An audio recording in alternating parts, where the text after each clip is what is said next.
Lever, bowling to Stackpole. It is February 1971. Australia and England are locked in battle for cricket's famous Ashes. England holds a 1-0 lead in the series. Australia has to win the final test match to retain the Ashes. However, Australia has not won any of its last 10 test matches. I think there could be criticism of my batting because you're in the side to make runs, but I still think I'm the best captain in Australia, and I think the selectors probably think this also. I should have woke up that something was on because Sam Watson was one of the selectors with Harvey and Bradman at the time, and Sam was a Victorian. When I went to see Sam, he'd caught the 6 o'clock plane back from Adelaide, which I thought at the time that's strange. So I pick up the phone and it's Alan Shield, writing for the news in those days. And Alan says, "Congratulations, mate." I said, "What on, Sheffield?" He said, "You're captain of Australia." I'll never forget. I said, "Shit, you're joking." He said, "No, they've sacked Laurie and you're captain of Australia." I just would have thought after 25 tests that maybe a Bradman would have said, "Look, you're going to miss out tomorrow." And when I got home that night, I said to my wife at the time, Kay, I said, I walked in the door and she said, "Congratulations," or something or other. And my response was, "The bastards will never get me like that."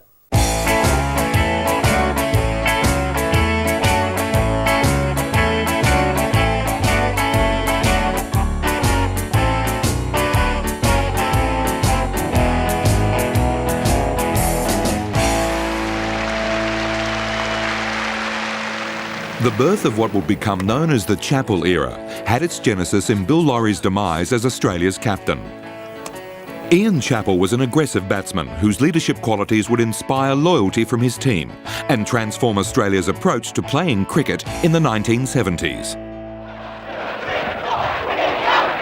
The mood for change and the changing values of the wider society at that time was soon mirrored in the cricket world. There was universal restlessness amongst the game's elite players. No longer were they prepared to just be seen and not heard. Ian Chappell's preparedness to stand up to the establishment on behalf of his players would ultimately bring profound changes to the game of cricket, both in Australia and beyond. To me, the big problem was that the board, and I'm talking only now the Australian Cricket Board, they didn't sit down with the players and say, "Look, there's obviously some sort of problems here. Can we get to the bottom of it and try and come to some sort of a compromise?" But they just put themselves in that corner, and I guess eventually they found a group who were prepared. You might say were looking for a fight, and so we locked horns. The seeds of player discontent that would ultimately grow into the World Series cricket revolution by the late 1970s were initially sown during Australia's arduous 5-month double tour of India and South Africa during the summer of 1969-70, under the captaincy of Bill Laurie. It was a great challenge. It was probably the toughest tour without doubt I've been on. And thankfully we played very well. Some wonderful performances, like guys like Chappell and Doug Walters and Mallett and Mackenzie were magnificent. So there are very pleasant memories on the field there, but very unpleasant memories from the accommodation, the type of travel, the food we were getting, and the lack of support we were getting from the Australian Cricket Board on a dual tour. The accommodation that we stayed in, you wouldn't let a pig loose there.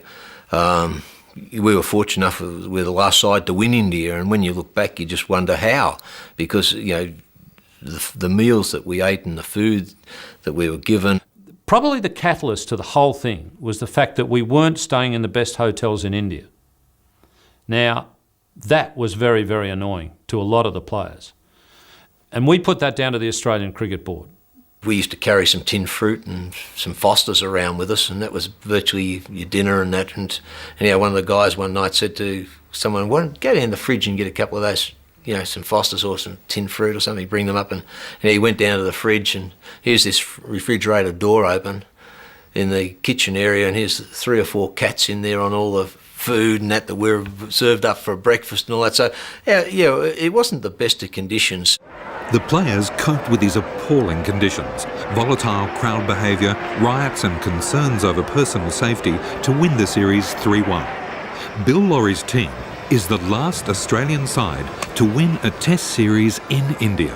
We won the series in India, and I've always felt that, we won that series. People say, "Oh, how could you win the series?" And I said, well, because we had batsmen who could play spin bowling. And we always believed we could win the series because we could make enough runs, even though we were facing terrific spinners on pitches that turned a lot.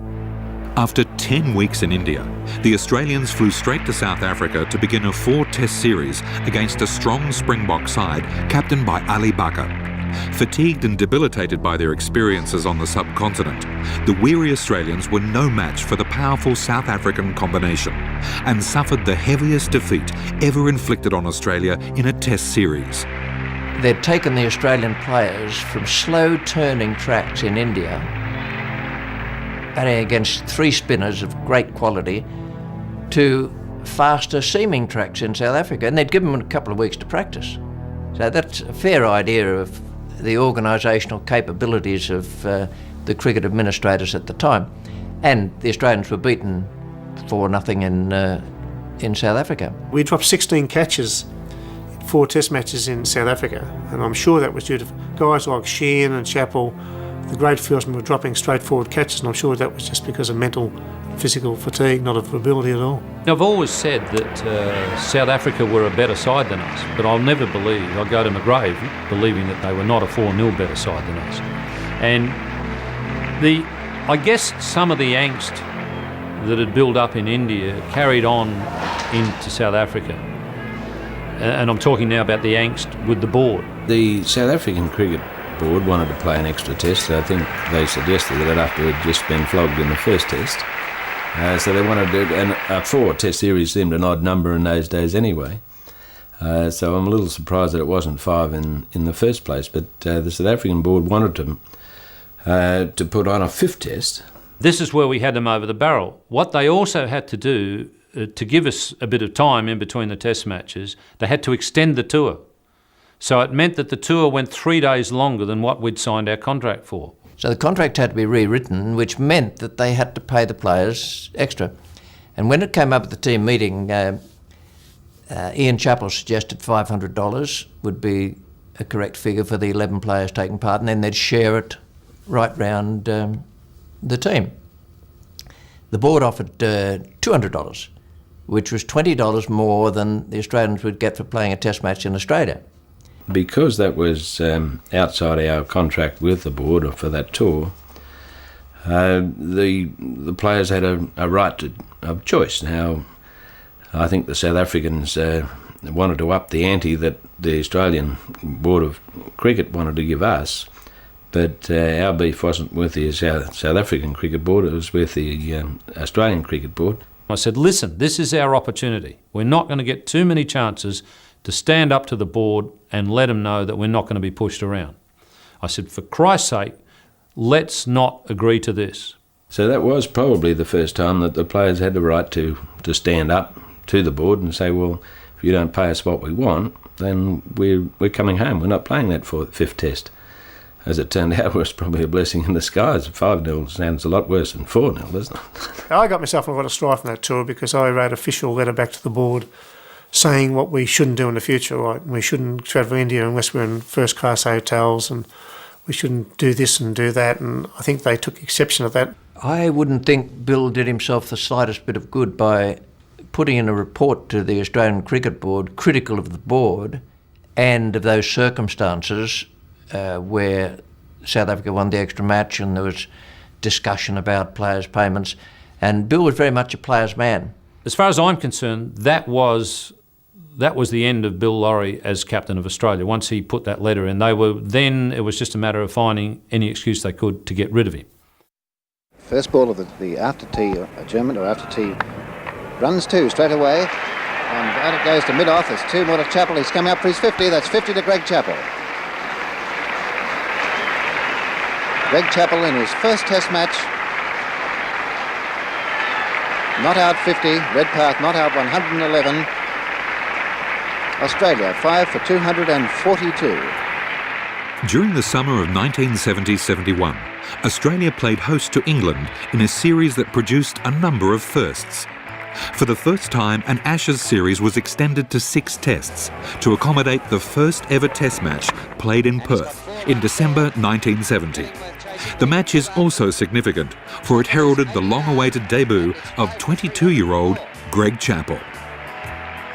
It took me, I'm told, 48 minutes to get off the mark. It didn't seem that long for me, but I'm told my family and friends thought it was a very long time. Greg took forever to get to 50. He really had to battle hard. I mean, Snowy was bowling well. Battled hard to get to 50. Then suddenly he got to 50 and the runs really came quickly. I remember he got into the 80s and Bill Lawrie started jumping up and down saying, get your head down, don't throw it away, you've got 100 on debut here. And I said, Bill, settle down, this is the way he plays, you know, he's good at those shots, he's not going to throw it away. Of course, apart from the fact that we've got a record crowd here, we've probably also got the biggest television audience in Australian cricket history watching this performance. Shuttleworth again to Greg Chappell. And he's hooked it, it's going to be saved. D'Oliveira's coming in, he could catch him, now it's in front of him. When the ball was in the air, I can remember thinking as I took off for the first run, oh, what a shame to have gone this far and mess it up with a shot like that. But thankfully, as I say, it was so bad it didn't carry. 1970-71 saw the ABC provide ball-by-ball television coverage of each day's play live around Australia for the first time. People everywhere were on the edge of their seats as Greg Chappell approached his maiden Test century. That was very, very close to the stump. Very, very close as it came back in over the top. I remember the flack that the ABC copped over Greg's 100 because apparently they went to the news when he was in the late 90s. You can imagine what must be going through his mind. The player making his first appearance in a Test match, and of course against England. Shuttleworth bowling to Chappell. And he'll get it there, he'll get 2 runs, this is his 100, he's coming back for 2, and the boys are coming from everywhere. Greg Chappell scores 100 in his first Test match, the first innings of his first Test, and look at these kids, there's thousands of them. There's literally thousands of them tearing out onto the ground. The umpires have had to come in to protect the bails, and somewhere in the middle of that milling throng is Greg Chappell. I was engulfed by spectators, and I think I was grateful for the support, just to hold me up at that stage. I remember being sort of caught in this melee of people and being grateful that they came out and just gave me a bit of time to compose myself and get back on with it, although I didn't last much longer after that. The traditional Boxing Day Test in Melbourne produced more firsts. After 3 days of continuous rain, it became the first Test match in Australia to be officially abandoned without a ball being bowled. I mean, that was a very wearying match for Keith Stackpole and I, because we'd tossed and then we won the toss and put us in, and we sat there for about 3 days with the pads on because it was almost a stop-start situation. The umpires are going out, no, we're not going out. It was a very stressful 3 or 4 days if you're a top-order batsman. To appease the disappointed crowds and recoup some of their financial losses, the cricket authorities decided to stage a one-day, 40-over-per-side exhibition match. One-day cricket had been played at the domestic level in English county cricket since 1963. But thanks to Melbourne's inclement weather, history was made at the MCG on January 5th, 1971, when the first one-day international was played between Australia and England in front of 46,000 people. It was quite extraordinary to us that all these people would turn up for a one-day game at the MCG. We knew the Vics were mad on their sport, but I suppose they'd been deprived of their Boxing Day Test match, so they turned up in great numbers. I don't think this will be a catch. Yes, he is getting under it, and well caught by Greg Chappell. I think it was just an interesting sidelight more than anything else. I don't think there was any great feeling of history being made that this was the first of a new form of cricket that was going to make such an impact on cricket in the next 10, 15 years. It was more, this will be interesting. Basically, that's, I think, how the players treated it at that point as a bit of an afterthought. I mean, you always go out there and try to play as well as you can, but it wasn't the same as playing in a Test match. There was no real thought given to field placings. The game was just played as a normal game of cricket, although the bowlers were limited by the number of overs they were bowled. Nobody knew much about the tactics. Lever bowling. Here's some runs, that's 4 runs. Marsh 10, Australia 5 for 191. That is the end of the match. England won the fourth test in Sydney thanks mainly to a couple of the most controversial figures in English cricket during the 1970s, Geoff Boycott and John Snow. Boycott, a dour opening batsman from Yorkshire, amassed 657 runs during the series at an average of 93.85. And Snow, a fiery opening bowler from Sussex, took 31 wickets in the series, including a match-winning 7 for 40 in the fourth test. John Snow was the best opposition fast bowler that I ever played against. That baggy green cap used to get Snowy bloody excited and make him bowl better. But he was a terrific competitor, and he played a huge part in England winning in 70-71. And I mean, Ray Illingworth used him extremely well. By the time the teams met again in Sydney for the final test of the series, Bill Lawry was gone and Ian Chappell was captain of Australia, a choice apparently not favoured by everyone. I was having a drink with Alan McGilvray, and McGilvray, who I knew had some pretty close contacts with board members, and McGilvray told me that a board member had told him that Ian Chappell would never captain Australia because of the blow-up in South Africa. Trouble was also brewing in the England camp. The third test washout led to an extra test being rescheduled in Melbourne between the Sydney and Adelaide tests, thus extending the series to 7 matches. We nearly had a strike in Melbourne, as you probably know, with the test match there, when we were told to play an extra test match and nobody had sort of said anything about money. You know, we just got told you were playing an extra game, you know, thanks very much. I think Sir Don came in the dressing room and said, you know, thanks very much for agreeing to play the game, lads, and that was the first we knew about it. And suddenly to be told, well, you've got 5 tests in 6 weeks after Christmas through February time, hottest time of the year. And I said, hang on, if we get anybody injured, and Alan Ward had already gone home injured, we're going to be very short. The Aussies can call on people around the country, which is a bit easier. When the likes of Gubby Allen and Sir Cyril Hawker and Donald Bradman sat down together with David Clark, our tour manager, with no buy nor leave to the captains of either country, and decided to play another test match when Melbourne got washed out, was a sort of taste of things to come 7 years later. I said, number one, they're not happy with it. Number two, are you going to pay them anything for it? Oh, they're under contract. I said, no, they're not under contract to play 7 test matches. I said, that's what you're asking now. I think that the tour fee for 1970-71 for the whole tour is probably £750 for the best part of a 5-month tour of Australia and New Zealand. And eventually we got £25 for playing that test match. So the boys weren't happy about that, and I had great difficulty in keeping them on board, kind of thing, at that time, because they were all very angry about it all. Off the field, player frustration with their treatment by the game's administrators would continue to grow and fester over the next few years. On the field, matters came to a head in more ways than one, when Australian tail-end batsman Terry Jenner was felled by a rising delivery from England paceman John Snow.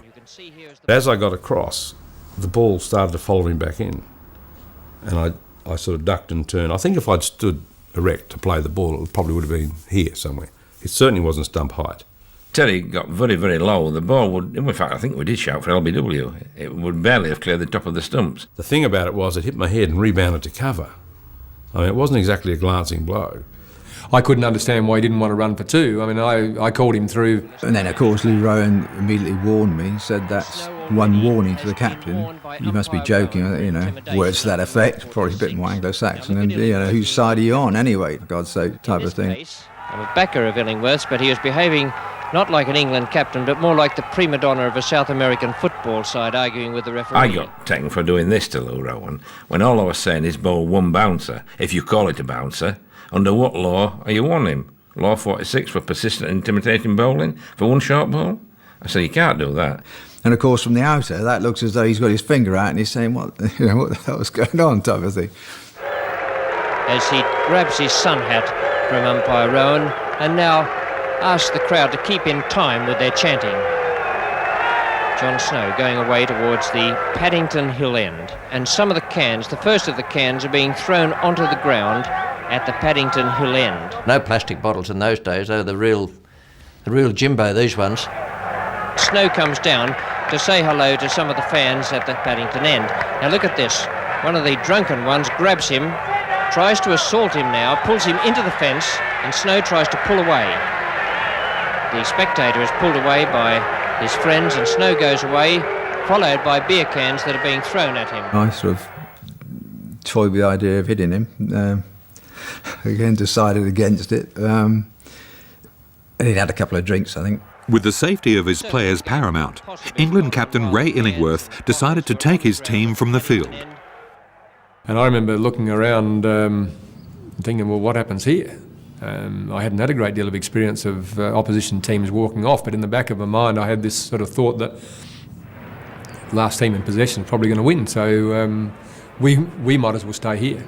I turned to the team, I said, Christ, I hope they forfeit, because this is my first game as a captain. I'll take a win any way I can get it. There then ensued yet another row with David Clark, the manager, who said, you've got to get back out there, otherwise, we'll forfeit the game. An announcement from the Secretary of the Border Control said that there would be no further play until the ground was cleared, both of spectators, given a helping hand here by the constabulary, and bottles and cans, which were picked up some by spectators and some by the ground staff. The England players came out again, led by Illingworth, this time to a mixture of hoots from the hill and a lot of applause from the member stand. Eventually, Australia was set the modest target of 223 to win the match, level the series and retain the Ashes. The task was made easier when John Snow injured his hand on the picket fence and was unable to bowl. However, England refused to lie down. Leading from the front, Ray Illingworth claimed 3 vital wickets. Is he caught? Redpath. Yes, he's out. Stackpole. And the field were caught, and he's bowled. He's bowled. And Greg Chappell. Stumped. He's out, yes. Australia was dismissed for a mere 160, and Illingworth became the first captain of England to regain the Ashes on Australian soil since Douglas Jardine in the infamous 1932-33 Bodyline series. That was decided. We bowled them out 8 times, I think it was, under 300. And yet all those first 6 that played for them scored 5,000 test runs. That's a lot of test runs.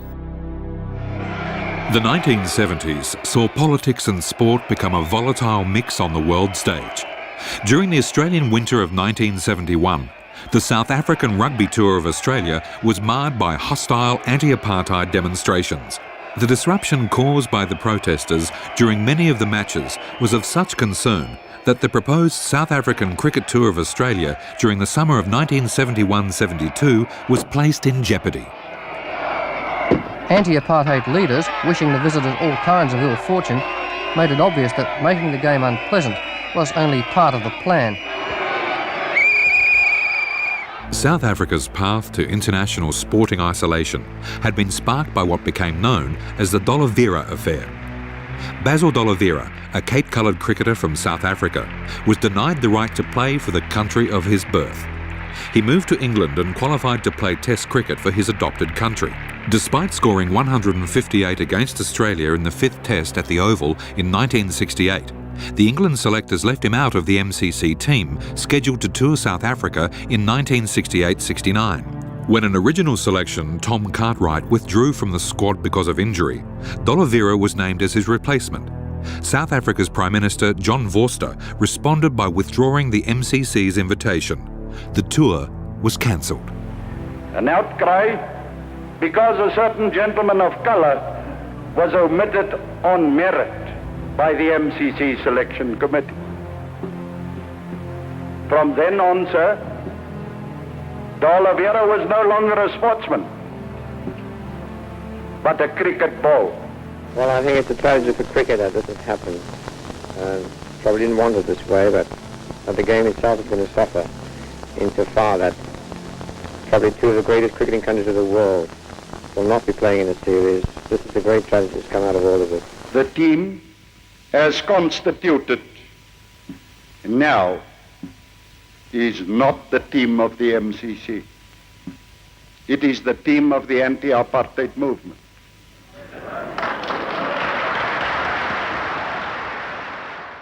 In Britain, Anti-apartheid demonstrations and disruptions caused by pitch invasions during the 1969 Springbok Rugby Tour led to the cancellation of the South African Cricket Tour of England in 1970. A prominent anti-apartheid activist who organised the successful campaign was Peter Hain. I would like to see sport played according to its true principles, and it's not being played according to its true principles by white South Africans. It's being played on a racialist basis, where a black man, however good he may be in a sporting sense, is excluded. It got right into the heart of the political issue of apartheid, but it did so via the back pages of the newspapers to ordinary sports people who never thought about the politics, who probably, frankly, are the majority of citizens. And I understood that, because in a sense I was one of them. I got behind Peter Hain in a fashion, not necessarily got behind him in a way that he went about it, but I always thought that having a go at South African sport would be more effective than having a go at them in most other fashions. The key thing that I think we brought, the demonstrators, Peter McGregor and others who organised the campaign of the Australian anti-apartheid movement, and we brought and we pioneered in Britain, and I suppose was my idea originally, was non-violent direct action, Gandhian type techniques of running onto the pitch, sitting down, disrupting the match, using flashing mirrors and that kind of thing in the case of cricket matches, blockading the team as it was leaving its hotel into the hotel and preventing the start of the match. Those kinds of things, non-violent but militant action, is what fundamentally changed things, because when the events couldn't happen anymore, they had to stop them. In the light of the policy of the ACTU in regard to apartheid, that we advise our affiliated unions to take whatever action is necessary as an act of conscience on their part to withhold their services from any activities directly associated with the proposed visits of these teams. The South Africans might be able to enter the country and they might be able to find somewhere to stay, but it's certain that they couldn't play any cricket if the ACTU declared the cricket ovals black. There'd be no ticket sellers, there'd be no food supplies for the caterers, there'd be no groundsmen and no attendants. And all this would be quite apart from the noisy demonstrations that would follow the South Africans wherever they went. There were tens of thousands of people involved right across the globe, and including in Australia, proud of what we did, because we hastened the end of apartheid. And I'm not just saying it myself. Nelson Mandela, when he came out of prison, told me that. Eventually, the South African Cricket Tour of Australia was cancelled. In its place, a series was organised against a multiracial rest of the world side, captained by the great West Indian cricketer Gary Sobers. My whole idea was to go to Australia and have one more year with South Australia, a place where I had a couple of very good seasons, and I was looking forward to just going back at the end of my career, just to play a season with them and just to get out of cricket. And Sir Donald Bradman, who was a very, very good friend of mine, he seized that opportunity and he got in contact with me personally and had asked me to captain the team. It was a terrific series. Some good things came out of it for Australia. I guess the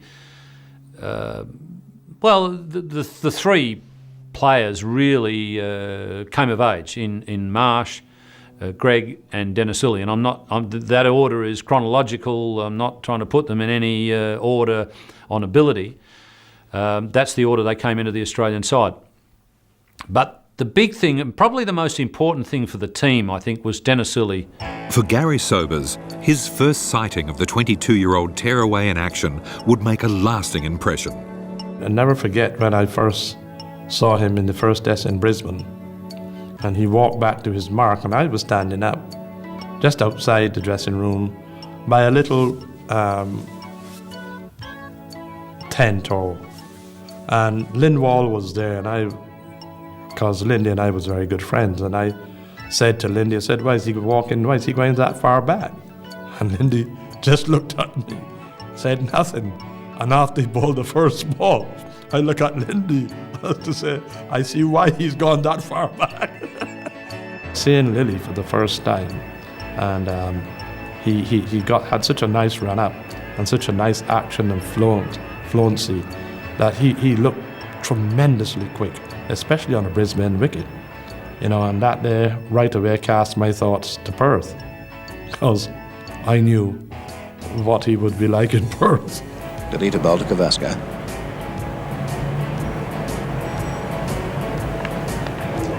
Good one, appeal for Court behind, he's out.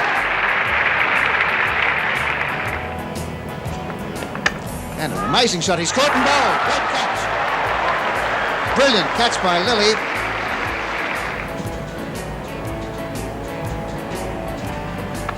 Caught, yes, a magnificent catch by Stackpole. A superb catch by Stackpole. Greg is out. I remember walking out to bat, and I looked back, and Rodney Marsh was standing about nearly 25 yards back, and so was Ian and those. And I turned to Ian and says, "What are you all doing back here?" And Marsh, he said, "You'll find out." Well, anyone who was going to confront the greatest cricketer I've ever seen, obviously it's one of apprehension. Now here's his first ball, Lilly bowling to Sobers.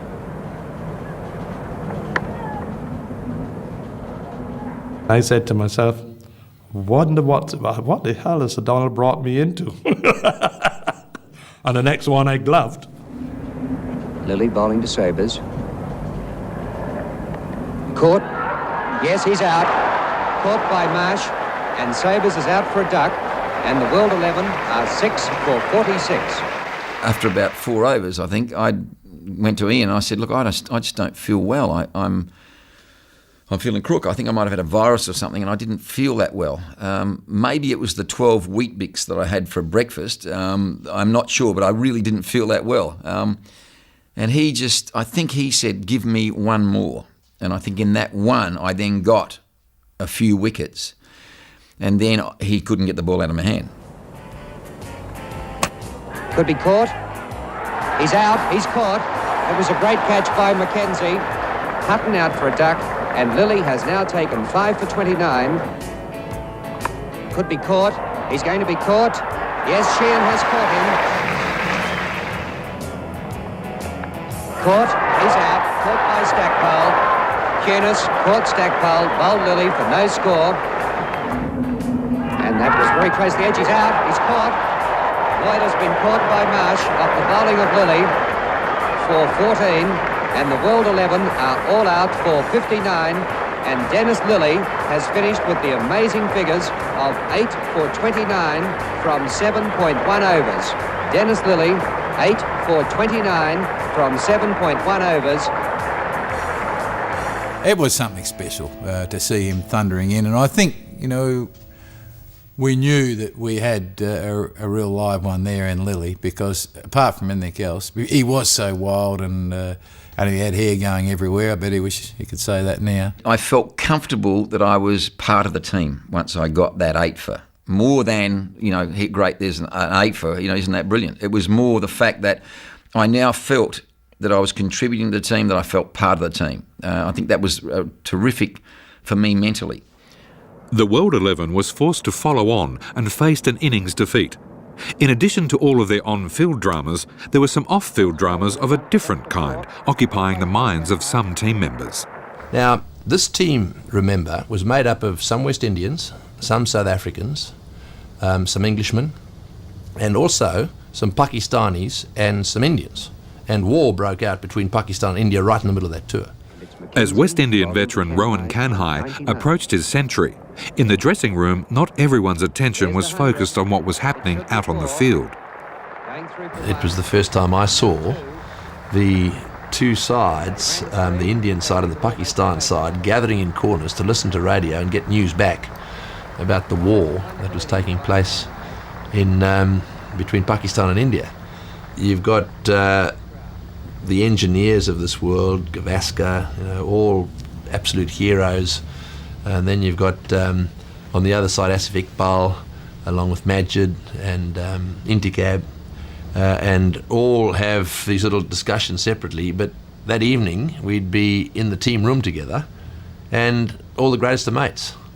And a war's going on at home. It's an incredible example of how sport can break down politics. The World 11's on-field woes continued in the next match in Melbourne. On the first morning, they were reeling at 4 for 26. Gary Sobers out, first ball to Dennis Lilly for a golden duck. I had had a pretty lean season up to then, and every time I walked into bat, Dennis had seemed to present me with these short pitch deliveries, and I was getting a little bit fed up of it. There was a few short ones mixed in there, and he probably felt I was maybe having a go at him. I was just running in and bowling as fast as I could and hoping to get wickets. The worst thing you can do is upset a good player. I've always felt that you try and keep it calm with a good player, and obviously this had got up Gary's nose a little bit, and he decided that he was going to do something about it. I went in the dressing room that evening to sit next to Ian. I went to carry a message so that Dennis can hear, and I sit next to Ian, and I said, Ian, you got a man in here called Lily. You know, I was getting back to the old days when they used to call cricketers by their surname. I said, you got a man in here called Lily, and every time I go into bat, I seem to be getting these short pitch deliveries. I just want you to tell him, or to let him know, that I can bowl short, I can bowl quick, and I can bowl bouncers too. So you better watch out for me when he came in. Lily batting.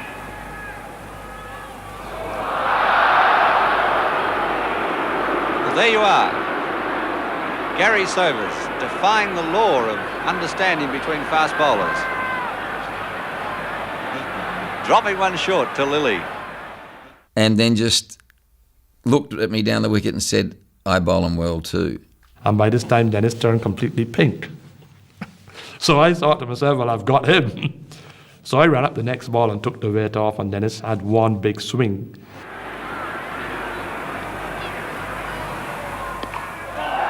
He's hit him hard and high. Beattie is getting under it, and he's caught. So at the end of the day's play, I walked back into the dressing room again with a big smile on my face. And Ian said to me, what are you so happy about? I said, well, I'm your friend. I mean, if I can't come in here and have a smile with you, something is wrong. He said, well, I'm going to tell you something. He said before Dennis could reach the dressing room, just as he was coming up the steps, as this door opened, the bat hit the wall. And he said, that little bastard, I will show him. I haven't really bowled at him yet. I said, well, Ian, you know, he's got the ball. I've got the bat. We'll see. And where's that going? Out towards the boundary again. 4 more. Where's that going? Towards the boundary. It will beat every fieldsman. It's slowing down. Jenner's after it. It's going to be close. Jenner may just reach this. They could run 4. And the ball might just win. It does. Where's that gone? It's out towards the boundary. 4 more. O'Keefe couldn't get near it. A magnificent shot. I had 3 guys out there. And at one stage, I clearly remember him square driving or cutting between the 3 of those guys on a couple of occasions. Now, I mean, that's amazing batting. He's on 99. And that's his 100. And a standing ovation. It does stick in my mind as one of the great innings that I've had in this case, not so much the pleasure to see, but the job of trying to stop. And in the air, lofted does, could be 6. Beautiful shot. That's a 6. Very few people could have played in innings like Sobers played, and so I felt that, having grown up as a teenager in Adelaide and seen him play here, I'd recognise the genius of the man at that stage. But to see it against that quality bowling just brought it home to me that he really was a class above the rest of us. He's as far in front of the next all-rounder that I've seen as Bradman is in front of the next guy in batting average, and that's a hell of a lot. 202, 24 fours, 2 sixes, only 329 minutes. Also, I would say about Gary Sobers, he's the best batsman that I ever saw or played against. Tremendous batsman. Magnificent shot, and Sobers does not move from the crease. Sir Donald Bradman would later describe this Sobers masterpiece Magnificent shot as the greatest innings he had ever seen played in Australia. There's his 250. He could be out. Doug Walters caught it mid-on. And Gary Sobers leaves the ground, and the crowd is standing to applaud Gary Sobers as he leaves the ground. Caught Walters Bowled Greg Chappell, 254. I'll say no more, just listen to that crowd. One of the first to applaud Sobers and his great innings was Dennis Lillee. And Dennis had a smile on his face. And he said to me, I heard about you. I got my tail cut properly. And I appreciate it, And that was the whole thing about the innings, And Dennis and I became very, very good friends after that. After all, he was my hero. I mean, the great man. And I suppose I can always, even if it was against me, if it was a great innings, I can appreciate it. Don't necessarily always like it, but I can appreciate it. And so I was just basically saying to him that, that was just amazing. Well, we all sat watching Gary Sobers make 254, and it was more interesting because of his frame of mind. I mean, he'd got problems on the home front. His wife and little boy had gone as a result of the problems they were having, and they lived in Melbourne. And I said, Sobey, if that's the bloody thing that's annoying you so much, I said, give me a phone number, I'll ring her up and tell her to get bloody home straight away. My lasting memory of the man was when he walked off the ground, his wife had agreed to come back and speak to him about their problems. And of course, it's common knowledge now they managed to put it together for a while anyhow. And the whole stadium, including Bradman, who subsequently went on to describe this as the greatest innings he's ever seen, or one of them, were on their feet and cheered this guy off, except one person. And that was his wife, who was sitting just in front of us. And, he went straight downstairs, Gary Sobers, and he met his wife downstairs, and the two of them reconciled. And that was a very, very special time for all of us, because there was all this emotion involved in this whole thing. I mean, Sobey, in between, in the breaks during that innings, was not the normal Gary Sobers. He was a very, very quiet and very, very upset and disturbed character, in so much as he was heartsore. And yet he still played that knock. It was unbelievable. The World 11 went on to win a very entertaining series, 2-1. The Australian crowds were given one last glimpse of another batting genius, South Africa's Graham Pollock, who scored a masterly 136 in Adelaide. World opposition to the policy of apartheid meant South Africa's cricketers were exiled from the arena of Test cricket for nearly a quarter of a century. The rebuilding of Australian cricket under Ian Chappell's leadership had commenced during the series against the rest of the world and was consummated during the 1972 tour of England. Chappell's young side was labelled as the worst side to ever leave Australia. The inexperienced Aussies got off to a bad start. They lost the first test to a more seasoned England team, again led by Ray Illingworth. Australia saved some face thanks to a fighting knock by wicketkeeper Rod Marsh. A splendid 6, one of 4 to Marsh's credit, and part of a real face-saving innings for Australia, which was stopped by Gregg just short of a century.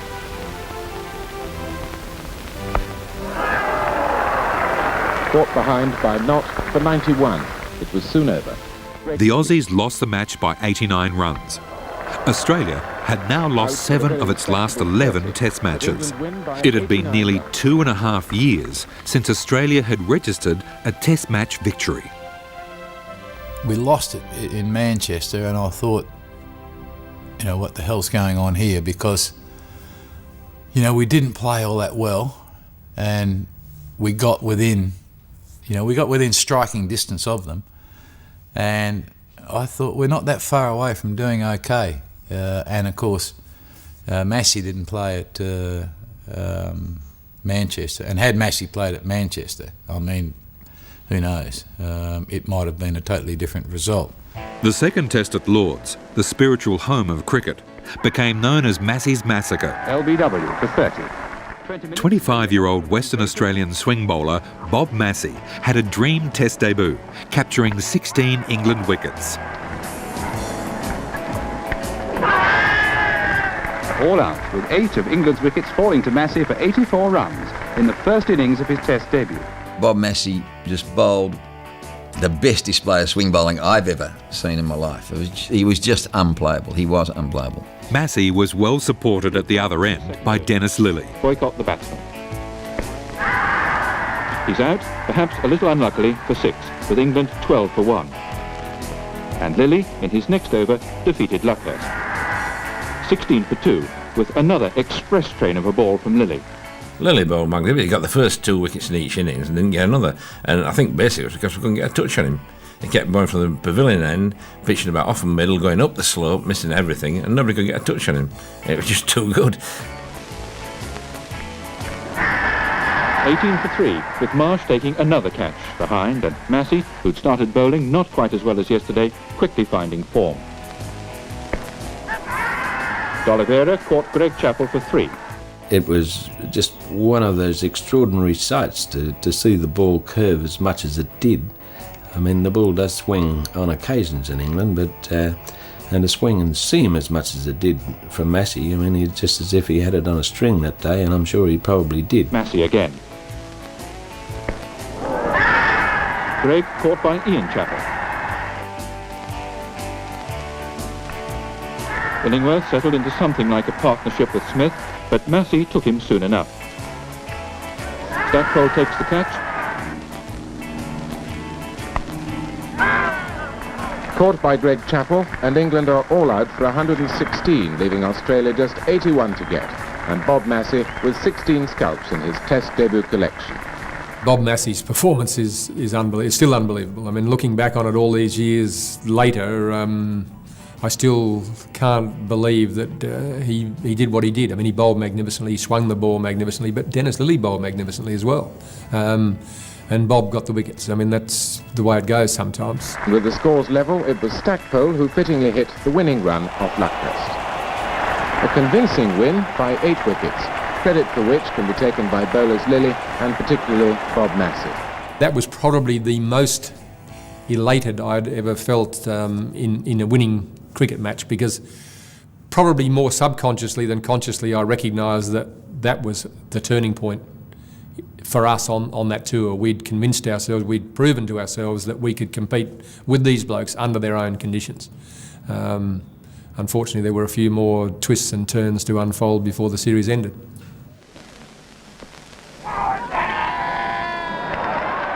Those twists and turns unfolded on a diabolical pitch at Headingley that was infected with a mysterious fungus called Fusarium. Fusarium's a very strange thing to find in England and at Headingley because it flourishes best where the temperature's above 75 degrees Fahrenheit.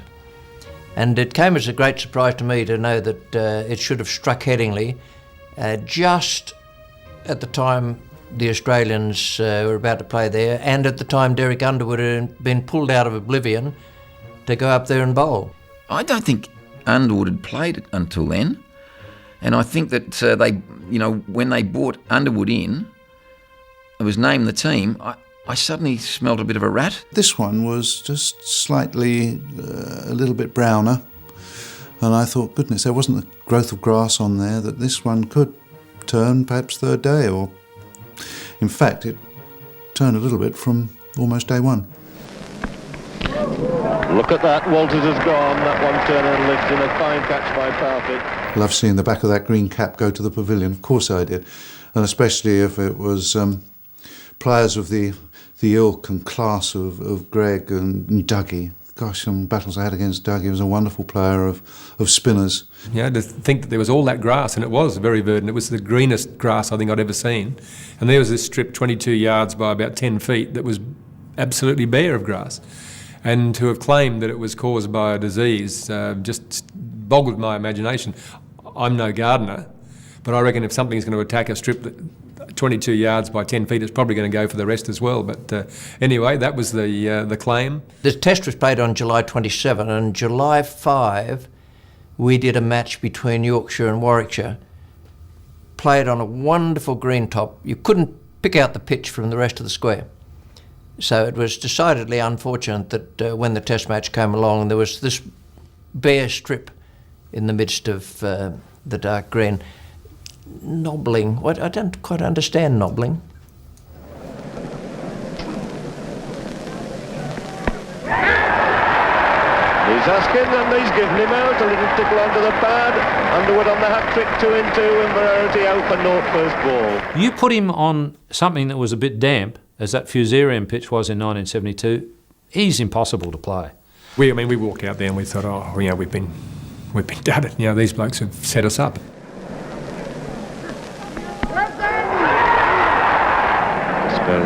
No inside edge on the pad, but applause there from his Kent colleague, applause from Tony Gregg. Wonderful over by Derek Underwood. On that wicket, it was a wicket that was a good one to bowl on. Yes, I've got to carry that one around with me.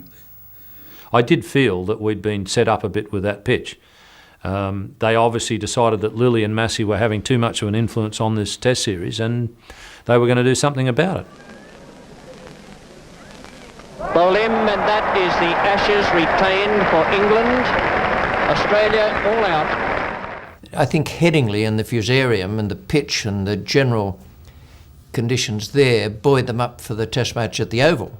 I remember saying to the team before the Oval Test match, I said, as far as I'm concerned, we're the better team of these two sides. But I said, when I'm asked that question back home, I can't give that answer unless we square this series at 2-2. If we went home losing the series 3-1, it was a failure. But 2-2 could almost be seen as a victory, particularly as we felt we'd been dudded in the Leeds Test match. With Doug Walters out of form and out of the side, for the first time in 95 years, Australia went into a Test match with no representative from New South Wales. However, in another first, the side included 6 players from Western Australia. Marsh takes the catch. We went into that Test match absolutely determined. I hadn't seen a team more determined up to that point to turn things around and prove a point that we were good enough. The Chappell brothers came together. This is Ian getting Illingworth away for 4. Ian and Greg Chappell created history in Australia's first innings when they became the first brothers to each score a century in the same innings of a Test match. And he receives the same treatment. Greg Chappell on 98 faces Snow.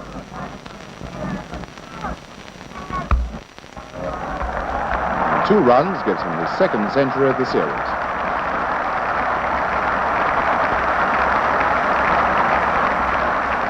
Ian Chappell continued undeterred. Here he gets 4 off Illingworth to bring up his 100.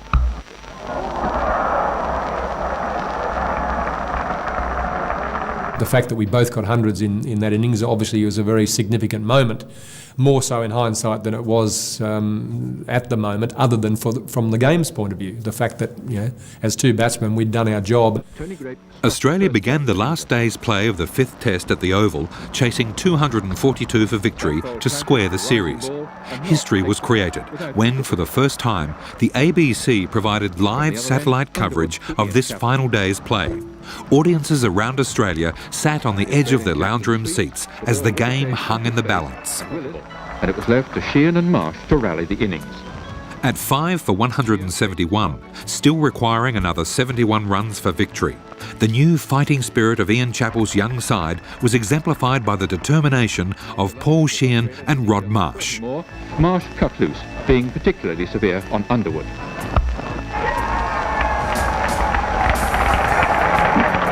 Finally, with the scores level, Marsh faces Tony Gregg. A quick single, victory for Australia, joy for Marsh and for his colleagues. They typified the way we felt about the win as they came off, as they hit the winning run, they came off swinging the bats around and excited. I mean, you don't see Australian teams sort of show that emotion very much. But there was a lot of emotion around that Test match. Although we didn't win the Ashes back, to know in our own mind that we could level that series and feel as though in some circles that we were sort of dudded out of the Test match before, it sort of made us feel like we won. I think it was that Test match, even more so than the Lord's Test match, that defined the moment for Australian cricket at that stage. To me, that was the game that certainly convinced me, and I'm pretty sure it convinced the nucleus of that side that went on to be the terrific side of the 70s. It convinced all the really good players in that side that we were good enough to match it with the rest of the world. Because at that stage, England were the best side around. That's the last time England were a cricketing power, 1972. They've been on the wane ever since. It was the defining moment for that team, Ian's captaincy and that team, because it held us together as a group. Had we lost that test match, I think it could have meant a lot to a few blokes, and that a few of them may not have played again after that, and we went on from success to success.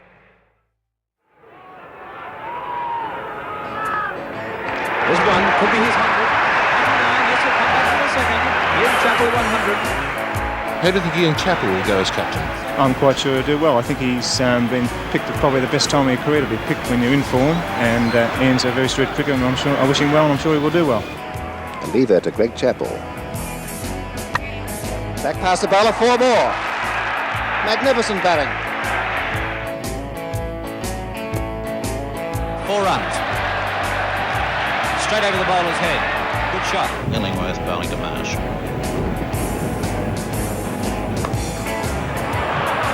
Oh, what a good shot. Tremendous responsibility was thrown onto Dennis Lillee playing in his first test match. It goes to Edrich, and the left-hander is caught by Stackpole. Congratulations from Ian Chappell for Dennis Lillee.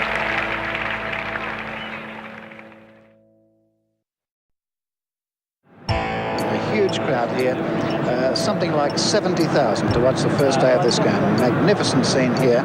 By the mid-70s, cricket was booming. Record crowds were pouring through the turnstiles like never before, and gate takings were at an all-time high.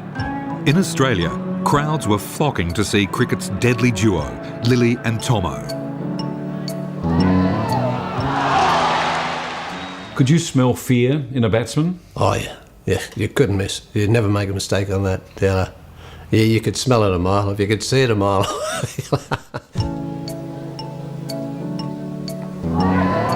And that was a nasty one. Edrich didn't move there. It wasn't, I should think, it couldn't be termed a bouncer. I'm trying to scare him, trying to probably hurt him more than anything else, but I don't want to cause any permanent damage or anything like that. It's just a matter of trying to hurt him at the moment, perhaps in the ribs or the leg or something like that, so that he at least knows you're around and that he's a bit wary about getting behind the next one. Lillee bowling to Luckhurst.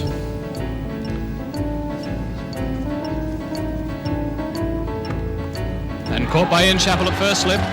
Rule number 1 of Test cricket: if you've got them, being the fast bowlers, hand it out, because when you haven't got them, you're going to be on the receiving end.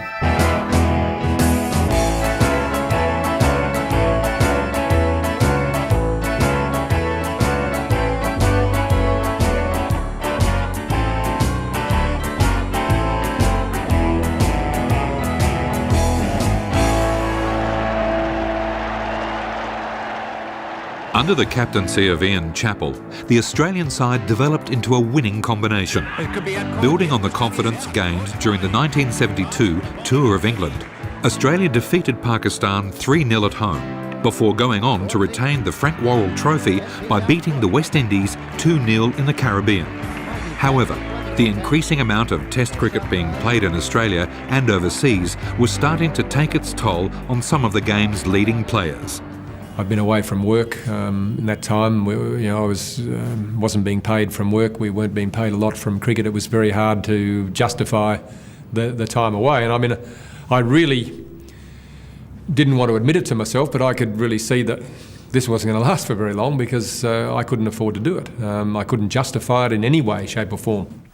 Guys like Kenny Cunningham and John Corsby and lots of other guys were taking leave without pay or taking their holidays so they could go and play for their states, and the $8 a day was hardly reimbursing them for the time they were given. We couldn't afford to lose the senior players who weren't Test match players, and at that point Ken Cunningham and John Corsby had decided that they just couldn't go on playing Sheffield Shield cricket and have a job, because they were getting pressure from work about all the time off, and we just couldn't afford to lose players of their calibre and their experience. Ian had been talking to my boss at the AMP about trying to set up some sort of superannuation. How could it be done? And he took it to the SACA and proposed it to the SACA, and it was summarily dismissed. So I go to a meeting with Bradman, in his Perry Street offices there, you see, and I explain what I would like to do. And the main reasons I'm saying is because I want Corsby and Cunningham to stay in the game. I explain it, and I get harangued. No, son, we can't do that, and away he goes. And I walked out of that meeting thinking to myself, Ian, did you just walk in there and put your wallet on the table and say, Sir Donald, will you fill my wallet up with money? With his eye on the future, Greg Chappell was lured away from South Australia with an offer to captain Queensland in the Sheffield Shield competition. From the cricket point of view, the leadership was the carrot. The business side of it was also important because I had to find a way to be able to make enough money to justify continuing to play cricket.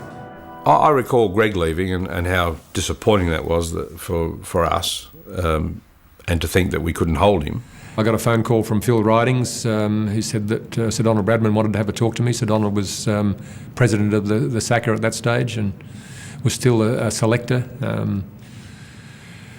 We had lunch at the Adelaide Club, and really there wasn't much discussion about it. I've been quoted as saying what Sir Donald told me, but I've been rapped over the knuckles for saying it, so I won't say it again.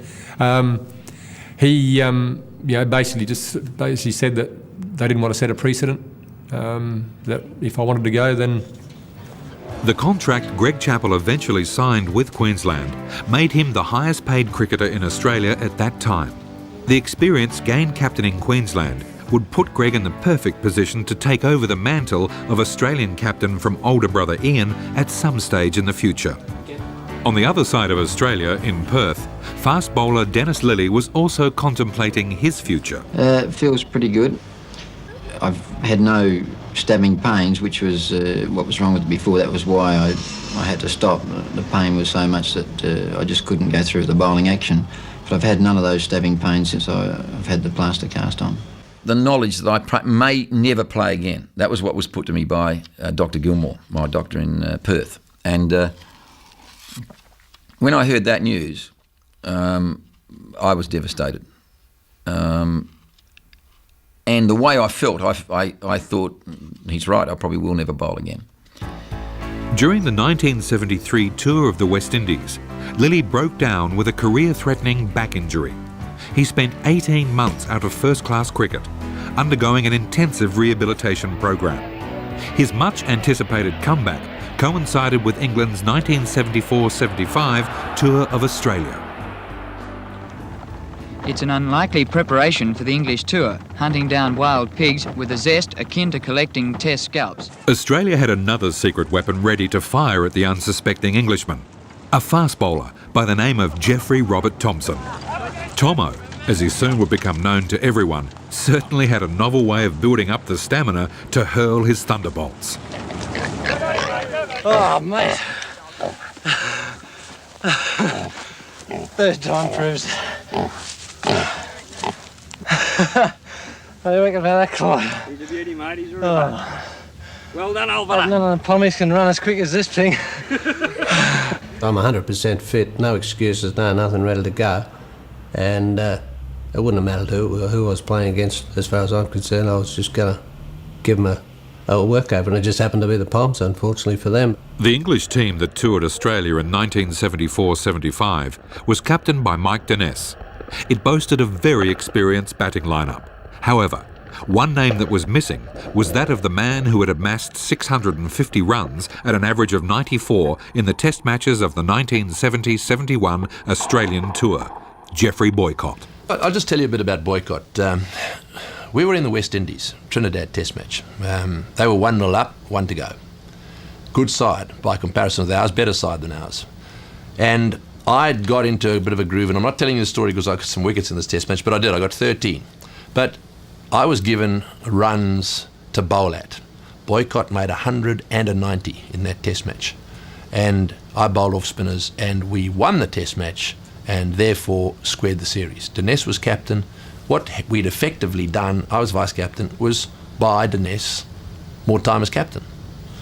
Now, that's the view you'd have if you're looking at it negatively. As far as I was concerned, we'd just won a test and we'd levelled the series. It was just a great feeling. Got a tap on my shoulder as we were coming off the ground. There's Boycott. Such a complex character. He said, well bowled. And I said, well about it, and he said the only trouble is we've kept him his job. See, he wanted to play Test cricket, but he just could not. He just found it so hard to play under someone that he didn't think was good enough. And you know, that's a tragedy in a lot of ways, but it's also very naive and it's childish, because in life you can't always choose who you want to share things with. I mean, you've got to take sometimes what you're dealt. And it was a great shame, and it affected us, there's no doubt. I mean, having Snow and Boycott through all those Test matches would have made a huge difference. Although the England squad included 5 fast bowlers, Bob Willis, Peter Lever, Jeff Arnold, Chris Old and Mike Hendrick, the man who almost single-handed had bowled England to victory in the 1970-71 series, John Snow, was not selected.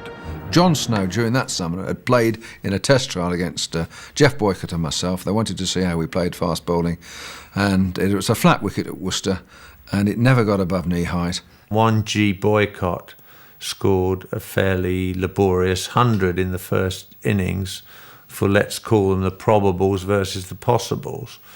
And Snowy was on the other side.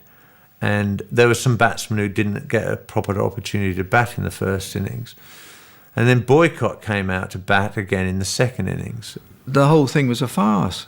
And I mean, I could fail to see the point of it. And I sort of said again, especially as I said, bowling against Boyks and Eadie, what the hell's the point of, trying to get them out? We knew how, everybody knew how they could bat. He registered his protest by bowling leg breaks. In the end, John Snow decided to bowl underarm. He said, why am I playing here on a flat wicket bowling to these two? And that didn't go down well with the selectors. I'd been bowling for sort of 10 years already, so if they didn't know how I could bowl, then, never would. What did you end up bowling that day, underarm or leg breaks?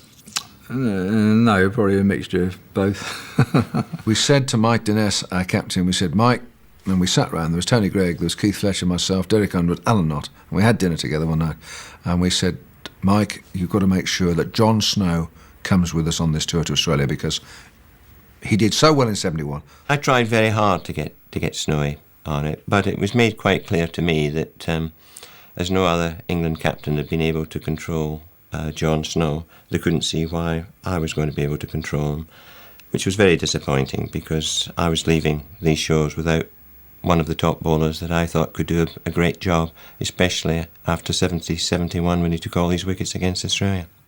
If you thought Australia started the much-anticipated bouncer war during the first test in Brisbane, think again. It was none other than Tony Gregg. That's caught, is he? Let's see what happens here. He's out, yes, he is out. But I would hazard a guess that when Tony Gregg came to the batting crease, that he might be the recipient of one or two shorter pitch deliveries from Dennis Lilly. He's given me the message that there's a nice cold shower waiting for me in the pavilion. So as I went past him, I said, just remember one thing. Remember who started this. And I'll never forget Dennis coming into the dressing room after he came off and saying to Ian, just remember who started this. And Ian said, what are you talking about? And he said, just remember who started this. Brian Luckhurst and I walked out, and Dennis Lilly was right back at the end of his run. We thought, well, this is funny, he's been bowling off a short run suddenly. So Brian said, what do you think? And I said, well, I don't know, but you take first ball and we'll see how it goes. And of course, Dennis came in and bowled quick.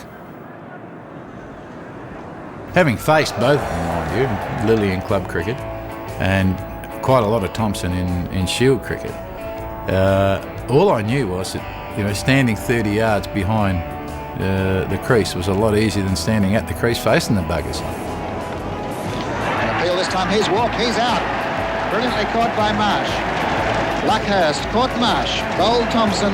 He was quick, and sometimes he hit the bat before the bat was ready to hit the ball hit the bat. And you thought, my gosh, what was that? Hit the splice and it's gone. And in the air, what's that? Is he out? He's out. Amos, caught Jenner. Bowled Thompson. I saw the look on the face of a couple of the batsmen, and I wasn't laughing, because I knew how they were feeling. It was intimidating stuff. It was dangerous stuff. As he used to say, I just sort of shuffle up and go wham. Thompson bowling to the nest. And that was a pretty vicious ball, that one. Well, I do remember my first ball for him because he hit me on the shoulder as it reared up, and that was quite painful, although I couldn't show it. And they'll play on his bowl. We needed to attack them, otherwise we were just going to be fodder. And that's that's what I adopted, and I decided also to try and stir them up a little bit. And I think the storm signals are up. I think Lilly has intimated to Greg what his intentions are.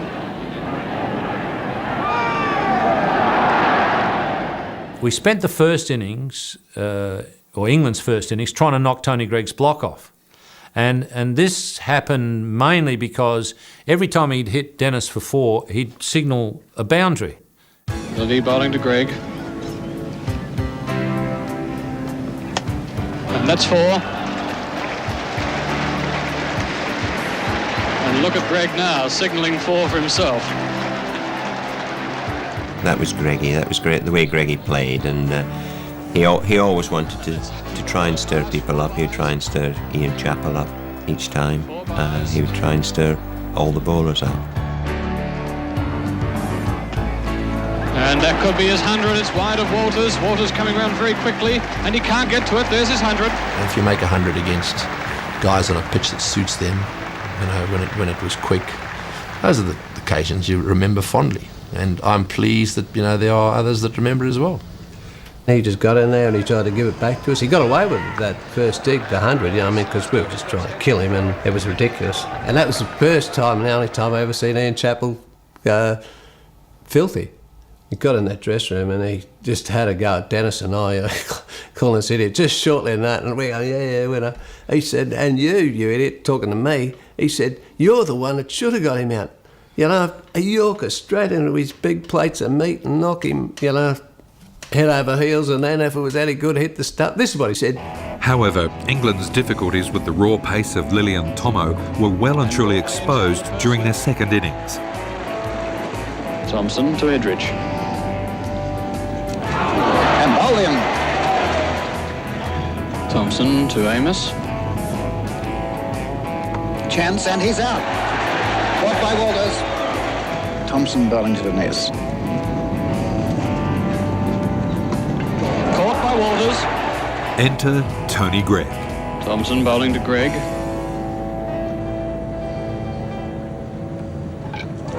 Oh, bowled him. Yorked him, leg stump. And the jubilation from the Australian team. He absolutely bowled me one of the best balls I've ever received. In that second innings, we knocked my leg stump back, which that was the start of the sand shoe crusher thing, because I didn't used to wear spikes when I batted. Terrific to see that ball flying, and you know, and stumps cartwheeling, and the big sand shoe crusher coming in every now and again, and you know, he was just a mixed bag, Tom. They were going all over the place, but quick. Thompson to Lever. And this is just out of the reach of Lilly. Those days you only got a cap on, you know, compared to these days. They come out like Sir Lancelot, you know. So it's a bit of a different story. The apprehension on some of the poor batsmen's faces and in their eyes was, you know, it was sort of, you could see that they weren't all that happy about being there. Some of them. It could be a catch. It's just short of Jenner. Hit him on the hand and he's threw his gloves off. That must have hurt.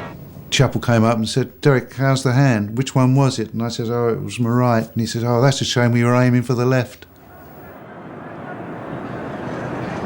Bowled. It's all over.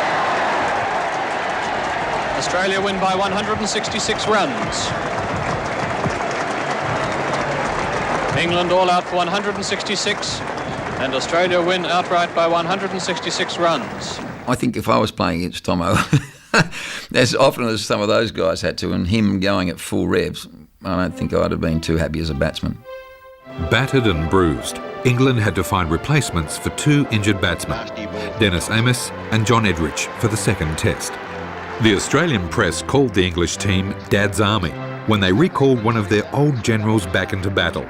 42-year-old Michael Colin Cowdrey, MCC by name and nature, was summoned from the depths of a cold English winter to do battle with the firepower of Lillian Thompson on the fastest wicket in Australia, Perth. England always do the same things. In moments of crisis, you go back to experience. Colin was still viewed as one of the best, if not the best player of fast bowling in England. I got him at home and I said to him, "You've been watching the series?" Yes, he'd been sitting in his armchair, ducking and weaving like most people. And I said, "Well, I've got something to ask you, Colin." I said, "You probably see we've got a few injuries and we need an experienced man, somebody who's, batted in the top order, got the runs. You're the first choice. Would you be interested in coming out to join us and do battle?" And the words that came down the phone to me were, "I would love to, Mike." You walked in the dressing room, Kipper, such a lovely man, and he pushed the buckles on his case, and it started to hiss. And it was all this rubber foam that he had in the top, right? Which was a special stuff that he used to actually stick onto his chest. It's only about that thick, but he used to just cut it into a little piece and stick it onto his chest. And that was his chest protector. When Cowdrey got out there,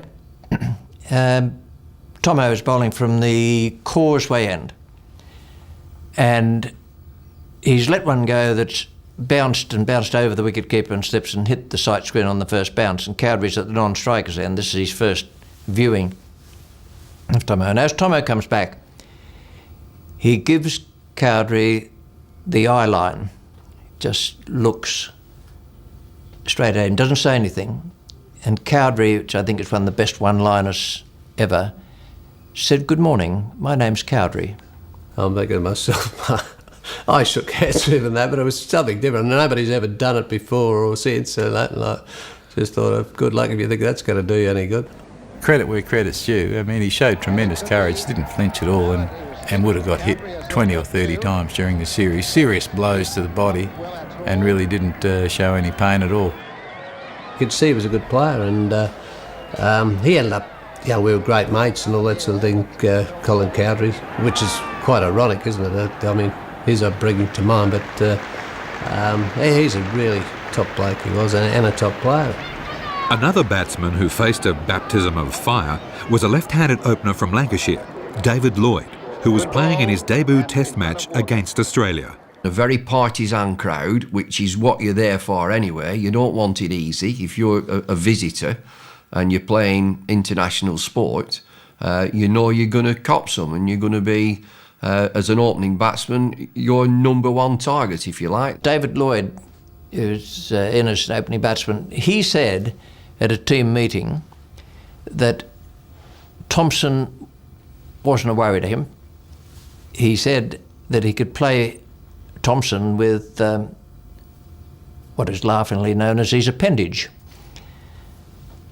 And he set out and proved it. Thompson to Lloyd. And hit badly there that time. It was a nasty one. And I'm very square on. And you just have that moment, glimpse. Gosh, I hope this hits the bats.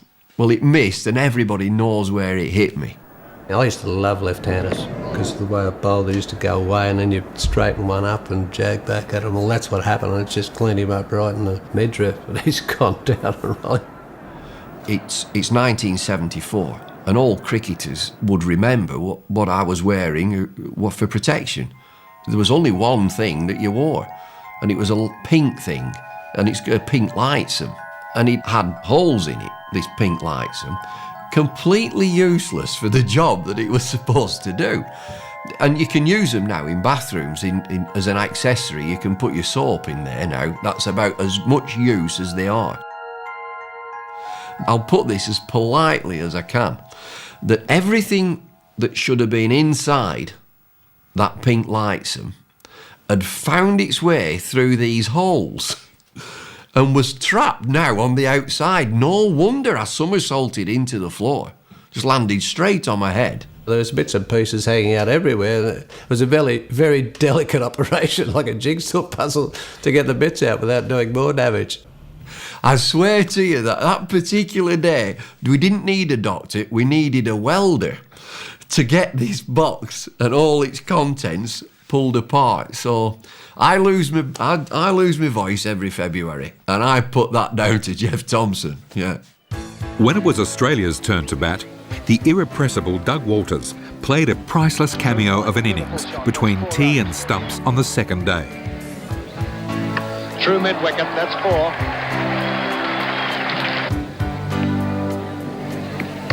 True mid-wicket, beats the nest, pointless at mid-wicket, straight through for 4.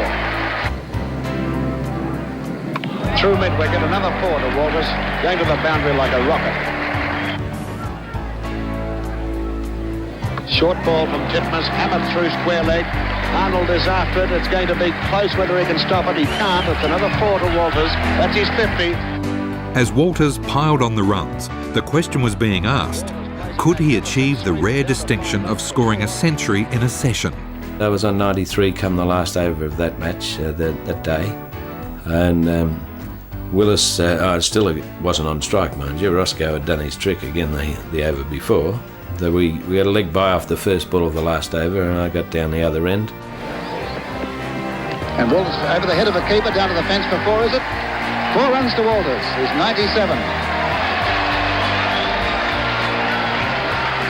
Well, 5 balls to go. Walters on 97. And that's what you call a grandstand finish. And I knew that Willis, seeing he'd been averaging 3 or 4 short pitch balls and over, I was going to get another couple before the end of the day's play because he had 2 guys on the boundary behind square leg. And they're the 2 principals in the drama. Foreground Willis, in the background you see Walters. The third last ball. And no run. Lloyd fielding in the covers. Here's the second last ball.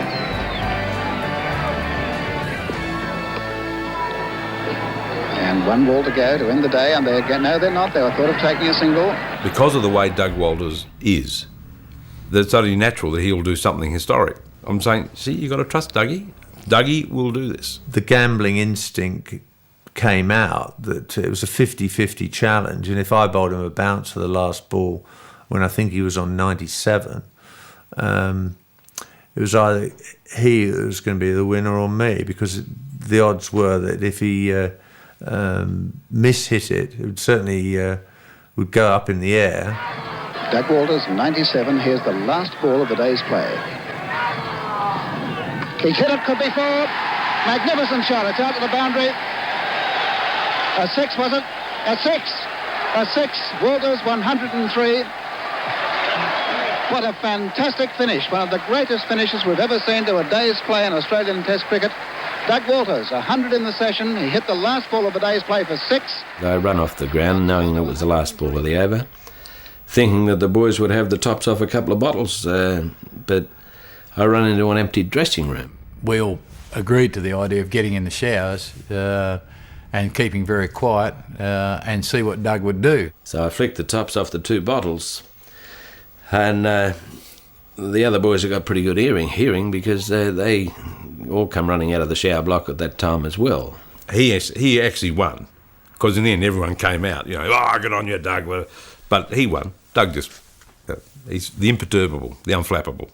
The on-field success of the Australian team and the public fascination with Lillee and Tomo saw sell-out crowds flocking day after day to the tests. In the 70s, carrying in eskies full of beer was permitted. However, there were some restrictions. Patrons were limited to 24 cans per person. How times have changed.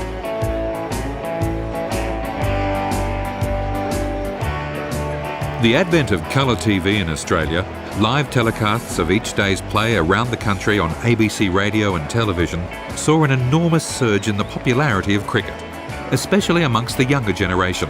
For the first time, it seemed that it was socially hip to be a cricket junkie. On the field, the players started to sense a shift in social attitudes. The rise in the number of patrons through the gate made many of them start to question the meagre remuneration they were receiving for their efforts. Australia have regained the Ashes. And they announced that the gate takings were $250,000. And once again, this is an indication of how dumb we were as cricketers. here's this announcement, $250,000 from the gate takings of this test match. And I suddenly stop and I think, right, we're on $200 each. That's 12 guys at 200. That's $2,400 out of $250,000. We're not making a very high percentage out of the gate takings. Administrators were all thinking, as they had done for 70 years, what Alan Barnes eventually said. Now, Juster was a great guy and good friend of ours, but when he came out and said there are 50,000 people out there more who'd played Test cricket for Australia for nothing, that actually came at the wrong time, because it came at a time when the board, if not asking the players to play for nothing, weren't giving them much more. I went out to the nets and I'm fuming. I'm batting in the nets, and every ball that comes down is Alan Barnes' head and I'm whacking them, you see. And I walk back in the dressing room and I walk through the door and there is Ian Redpath, one of the milder blokes you would think in the Australian team. He has got Alan Barnes up against the wall, by the bloody throat, up against the wall, saying to him, "You bloody idiot. Of course there are 500,000 out there who would play for nothing, but how bloody good would the Australian team be?" Well, Ian Chappell, as captain, had 2 meetings with the board in the period of the 1970s, and both of them extraordinarily unproductive. And Bradman was sitting over there on my right. And from points 1 to 4, Bradman was sitting like so in his chair. And I'd make the point, and then it would be discussed by the board members if there was any discussion about it. And then when they were finished, Caldwell, who was running the meeting, would say, "Right, over to you, Ian," and I'd make the next point. And I remember when I got to point 5, Bradman sat up like that. So I'd point 5, whatever it was, about finance, and this voice comes from over on the right, "Oh, no, son, we can't do that." And away he goes on the reasons why we can't do that, you see. He finishes. Any more conversation? No. None of the other board members say anything. Back to me again, you see. For point number 6, whatever point number 6 is, I get exactly the same response from Bradman again. "Oh, no, son, we can't do that." Away he goes on all the reasons why we can't do that, see. Caldwell says, anybody else got anything they want to say? Nobody says anything again after Bradman's spoken, you see. So I move on to point number 7. As soon as I said, well, the next point, number 7, Bradman went like that, again in the chair.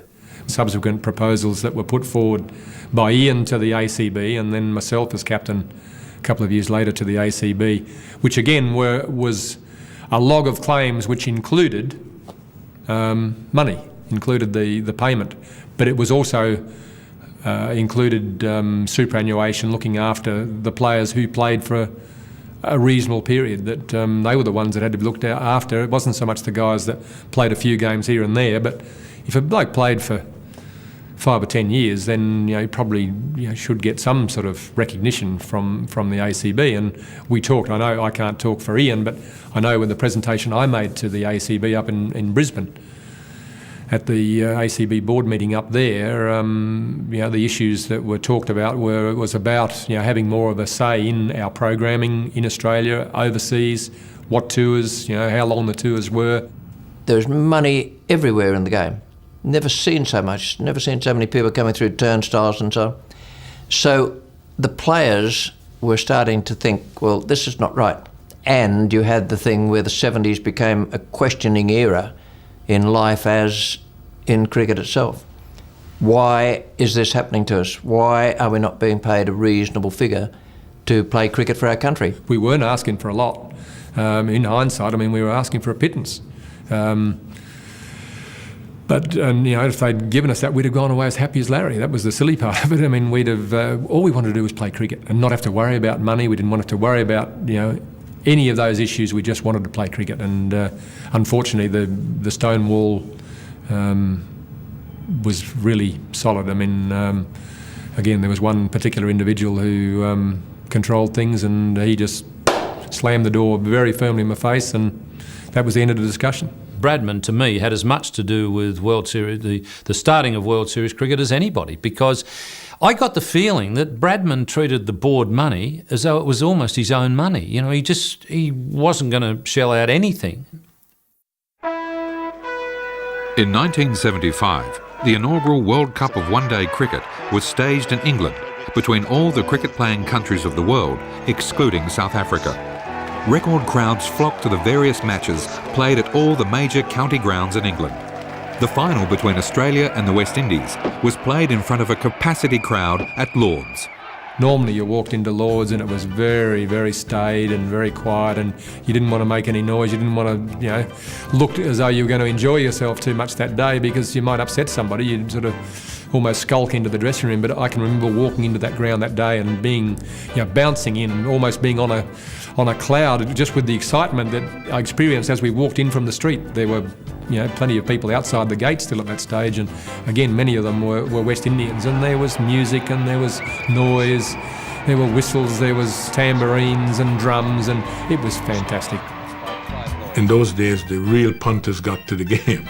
The avid fans. We didn't have all this corporate hospitality, and we had a lot of support, and it was just a wonderful day out. Brilliant sunshine, packed to the rafters, and it was just magnificent. I will never, never, ever forget that. Magnificent hook shot out of the ground. Superb shot there by Lloyd. The West Indian crowd on their feet. And that's hoisted away into the grandstand balcony. Tremendous blow by Clive Lloyd. He got it in no uncertain terms. Beautiful flashing cover drive, typical of the man.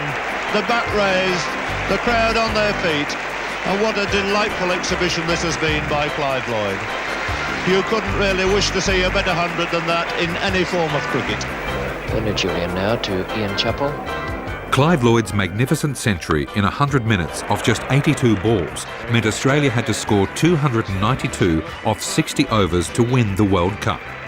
Ian Chappell was in full flight until a young Vivian Richards entered the picture and changed the course of the game. So the two captains here in direct opposition. And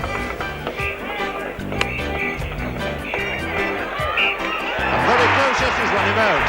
So Clive Lloyd, come on, throw there from Viv Richards, a delighted Viv Richards. Andy Roberts. Oh, and there must be a run out here. He must be out. Richards again. Tragedy for Australia. A misfield there. The old rule of never run on a misfield. Two men back now in other fields. I think that Ian Chappell will be having something of a dart at him. Well, there's plenty of open spaces. And again they're in trouble, and again he's run out. Oh dear, what a calamity for Australia. And it's this man Richards again. I think my throwing arm was in good nick. I'll never ever forget that period, because having to run two of my heroes out and individuals who we've admired, the Chappells, wow, it was like scoring 100 that day. You would have thought we would have learnt that you shouldn't hit it to this fella Richardson run. We certainly did in years to come. Despite all the run-outs, some spirited batting by last wicket pair Dennis Lilly and Jeff Thompson in the fading twilight kept Australia's hopes alive. It was getting close to 8:30 at night. And even with the daylight saving and the twilight over there, it was starting to get a bit hairy, because they got the Lord's building for a cricket ground, not a good colour, red brick. I mean, that's good colour, isn't it, right behind the bowler's arm. And the side screens, they never made them big enough for them bloody West Indians, And it's holder to Thompson. And that's it. He's told him to go back. The overthrow off a no ball again. The crowd ran on the ground, and we're running, Tomo and I, and the ball is out there somewhere. And I said to Tomo, just keep running, It seemed like we were running for half an hour. He stopped, and there's Dickie Bird at the other end, and he's shaking like a leaf, He thought he was going to get killed, And I said to Dickie, how many did you give us? He said, what, Tommy? He's shaking. I said, runs. He said, one. I said, mate, I've been running up and down here for half an hour. You got to be kidding. And Thompson, who's played so well for his 21. And he's out. It's a great step, but what a way to end the match. And I've never seen cricketers move as quickly, gathering the sacred stumps. The charge of the brigade over. A win for West Indies here by 17 runs.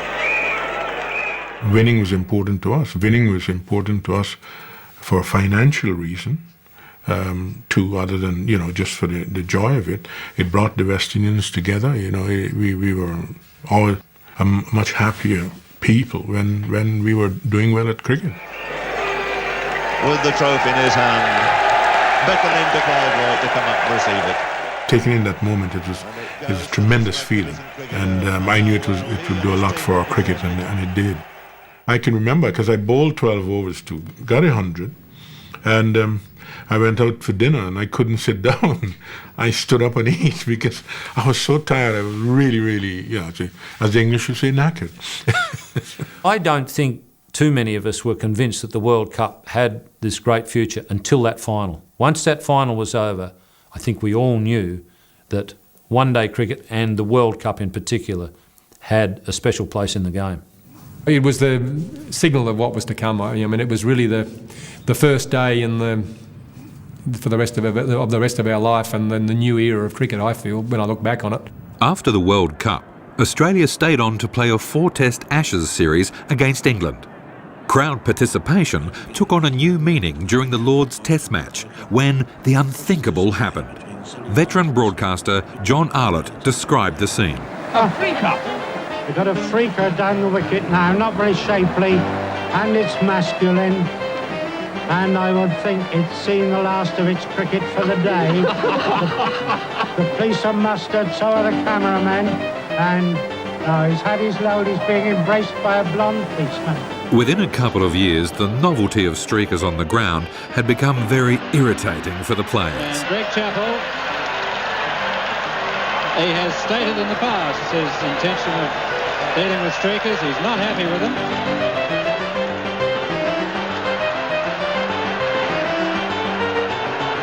You'll have to take that fence and one. Flying high after their success in the World Cup, the West Indies flew to Australia for the eagerly awaited 1975-76 Test Series. Under the captaincy of Clive Lloyd, the team included a number of exciting young players that would later become legends of the game. Andy Roberts, Michael Holding, Gordon Greenwich and Vivian Richards. Young, talented but inexperienced, the West Indies faced a tough, aggressive, seasoned Australian team in a shootout to decide the World Championship of Test cricket. We want to win, there's no doubt about that. It has been billed as a sort of World Championship. So I'm hoping that we can give our best, and if we do give our best, I think the Australians could be up for some very good cricket. Music. Shot 1, take 4.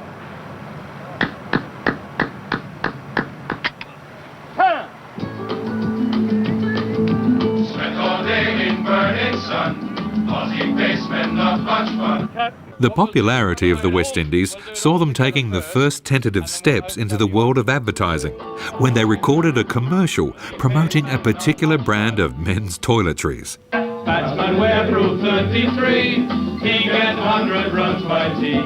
So it was the pretty shirt, the flowery shirt and all that stuff with the afro. It was like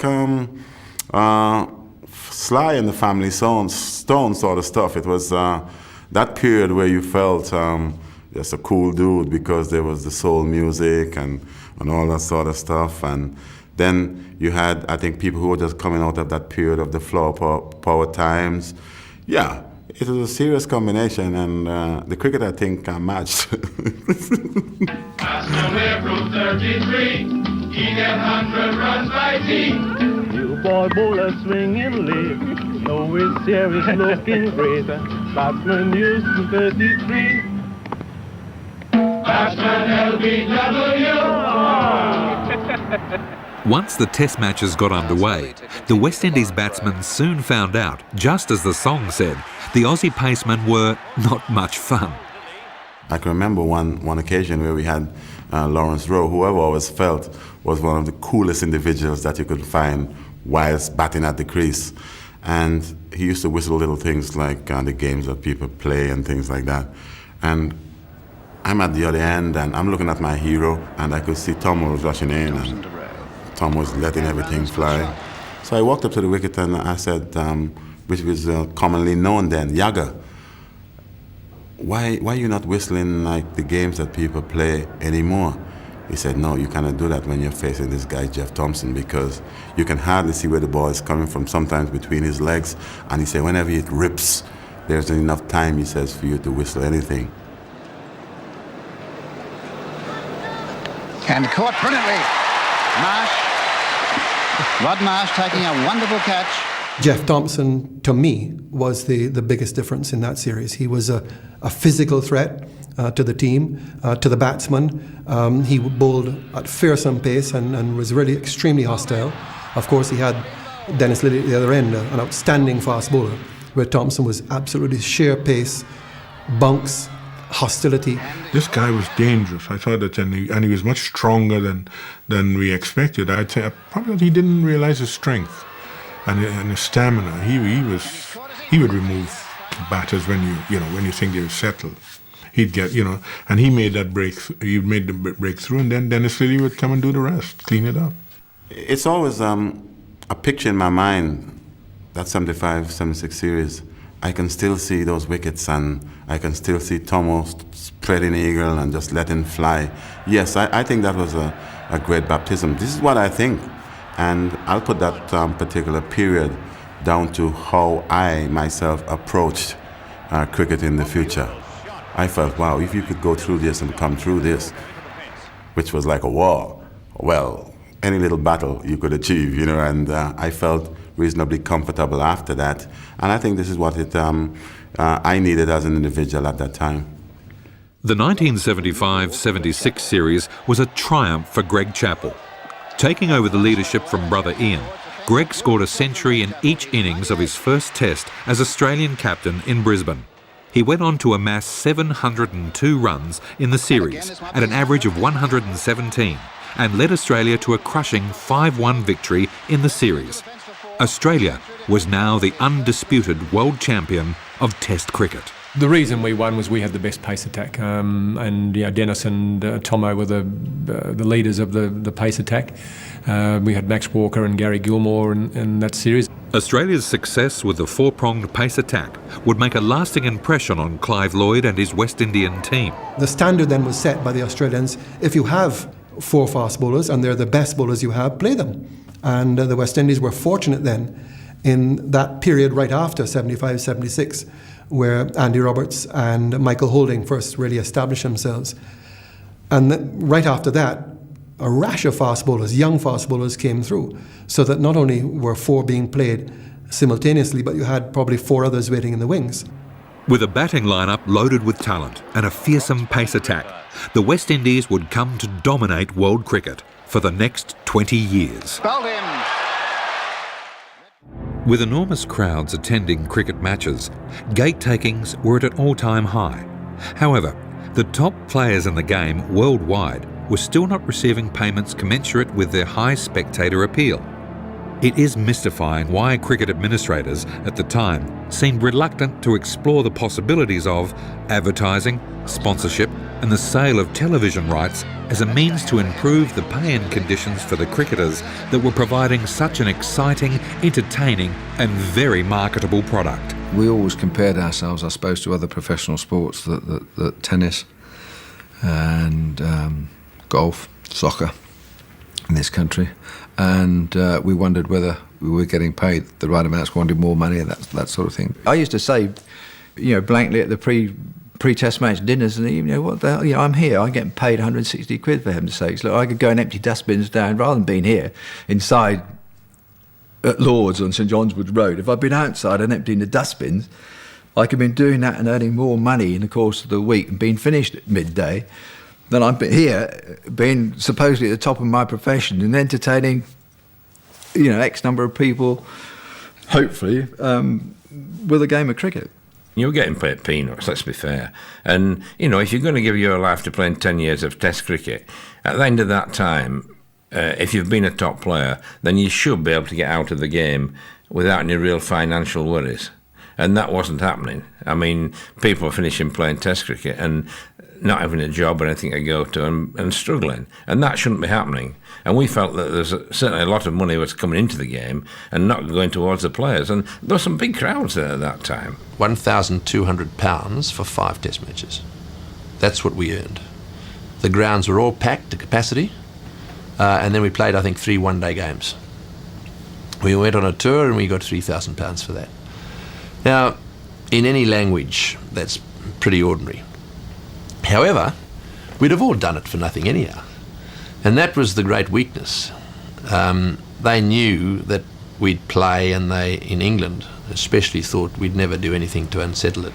Ian Chappell received approaches on 3 separate occasions during the 1970s from businessmen and entrepreneurs who were keen to organise professional exhibition tournaments. On all 3 occasions, this is how dumb I am, I said to them, what you've got to do is you've got to go to the boards and get their agreement, because you won't do any good without the cricket grounds.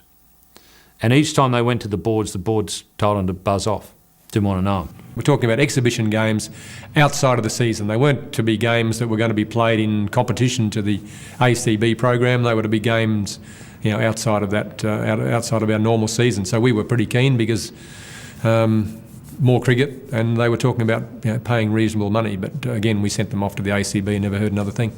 If they'd allowed us to have played in these extra things and be well paid there, then we wouldn't have been complaining about the fact that we weren't getting so much money from Test cricket. To me, it would have been the ideal, would have complemented perfectly. The rise of aggressive on-field behaviour during the 1970s created a perception that the Chappell era was responsible for a devaluation of standards in the game of cricket. The Australians, under Ian Chappell, were accused of perfecting verbal gamesmanship into an art form that became known as sledging. As for the sledging and the devaluation of values, I absolutely refute it. I mean, sledging started, the word sledging's been taken all out of context. The name was invented after one day of a cricket match where a few of the boys were having a drink, South Australia against New South Wales, and they'd gone to someone's place and having a bite to eat, and one of the cricketers made a remark, and one of the other cricketers looked at him and said, "Oh, nice sledge, mate," and that was Percy Sledge and When a Man Loves a Woman. Sledging started on the baseball field. I grew up playing cricket and baseball, and apart from the blokes that played, no one else turned up for a game of baseball. So if you didn't make your own noise, no one would make a bit of noise. So the 2 benches would be making all the noise. The 2 teams sitting on the bench, when you weren't fielding, you were making a lot of noise, and a lot of it was quite derogatory comment to the opposition about themselves and their parentage and all of that sort of stuff. And because cricket and baseball overlapped, and a lot of the blokes that played baseball played cricket, some of that spilled over onto the cricket field. I think Ian was probably the target of a lot of people in regard to sledging, and I think it's a bit of an injustice. You've got to bear in mind also that Ian played baseball, and baseball was a different game. Being a catcher as he was, you're always in the game. It's a game where you've got to be talking. My response to people who tell me that all of this started in the 70s is absolute unadulterated codswallop. If you read anything about the history of the game, you will know that gamesmanship was well and truly alive back in the days of Dr. W.G. Grace.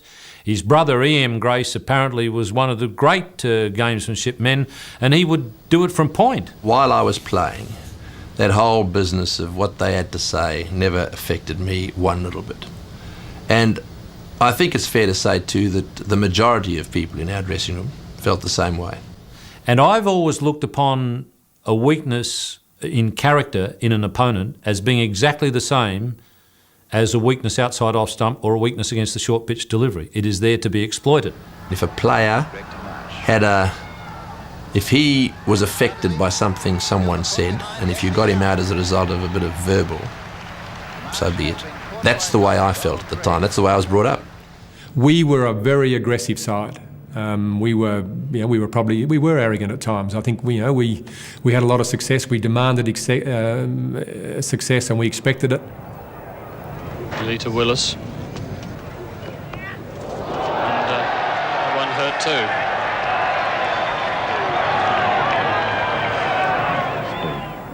They were tough. There were a few verbals from behind you when you were batting, but I think it was more engendered by Dennis Lilly's aggression and whole demeanour as a fast bowler than sort of orchestrated sledging of the opposition or abuse of the opposition. These were tough characters, most of whom were very good players and very confident in their ability. We were label sledgers, ugly Australians, the whole lot. And we were very aggressive in our play, there's no doubt about that. I mean, we played to win, as you should, but we took it up to the opposition. We asked for no mercy and gave none, and we were full on, no doubt about that. While it stayed in the middle, and while it wasn't the sort of thing that was being picked up by microphones and taken into lounge rooms, and while the cameras weren't in your face so much so that they could read your lips, as far as I'm concerned, anything was acceptable. Ian Chappell not terribly happy about that one, and I'm quite sure that Tony Greig had a few words to him as he walked past him. Ian Chappell not happy about it. We were no angels, but some of the opposition weren't angels either. So, you know, it was just one of those things. It was an era we went through. We were probably angry and frustrated, probably more at, I suppose it was an underlying thing of basically, you know, not being looked after for playing for our country, I suppose. There were members of teams from the subcontinent who were offended by our aggression because their culture is very different. You look at someone angrily and you've offended someone in their culture, and we did that regularly. You know, we glared at them and stared at them and we tried to intimidate them. And on occasions, I'm sure we did intimidate them, and that was part of what Test cricket's all about. Ian Chappell at first slip, Greg Chappell at second, Walters at third, Redpath at fourth, and Mallet in the gully. At first slip, when Dennis Lilly and Jeff Thompson are bowling, I've got to be 30 yards. I'll talk in the old language as that was at the time. I've got to be 30 yards from the batsman. For him to hear what I'm saying, I've got to be doing a lot of yelling. Now, if I'm yelling from first slip to the batsman, surely the square leg umpire is going to hear it. He didn't verbal people on the cricket field, and yet he's labelled as being the king of sledge. I mean, those that played with him are the people who can and probably should defend him. But I mean, again, you know, Ian doesn't want people going around defending him, and I don't particularly want to go around defending him either, except I think it needs to be said. It wasn't started by Ian, there's no doubt about that, or the Australians at that time. We were probably pretty good at it though, and that was probably what hurt more than anything else or gave us a bad name. In March 1977, a unique event was staged in Melbourne. The first Test match between Australia and England was played at the Melbourne Cricket Ground in March 1877. To celebrate 100 years of Test cricket, a special centenary Test was played to mark the occasion. Over 240 former Test players from both countries attended the largest reunion in cricket history. Here's Jack Ryder leading out the Australian contingent. 87-year-old Jack Ryder, the oldest Australian player, had the honour of leading the former Australian Test captains onto the hallowed MCG arena for the opening ceremony. To walk onto the MCG with guys like Bradman and Ryder and all those wonderful Test cricketers, and a wonderful reception we got, it was very, very moving. In fact, I think I probably had tears in my eyes when I walked out on the ground, particularly as I was walking on ahead of Ian Chappell walking down the race there, and a woman says, "We love you, Bill," and she turned around and said, "You're a mongrel, Chappell." I thought that typically summed up the Melbourne crowd, but when he got on the ground, of course, he got a magnificent ovation well, but it was very, very moving, and it was wonderful. This was huge, and we were all standing right alongside the ground, all the old guys and the players, and so, I mean, you know, it was absolutely outstanding, and then of course we then had to play a match, which almost seemed, you know, how could we live up to this party? You know, it was, and we did. I think we did. I think it was a great Test match. Right, you can have a hit, mate. Thank you very much. Good game. The match got off to a bad start when Australian opener Rick McCosker mistimed a hook shot off Bob Willis and had his jaw broken. His misfortune was further compounded when the ball fell onto his stumps. Well, that was a most unlucky dismissal. Australia was dismissed for just 138 in its first innings. but more sensations were to follow. He's out. England was routed for just 95. The great Dennis Lillee taking 6 for 26 off just 13 overs. And a chance, he's out. It's all over. Marsh again, a brilliant catch. Marsh has taken 4 catches. England all out 95. Lillee 6 for 26. One of the greatest performances of his career. And Rod Marsh has broken Roddigratt's keeping record with his 188th dismissal. The game looked like being over with in about 2.5 days.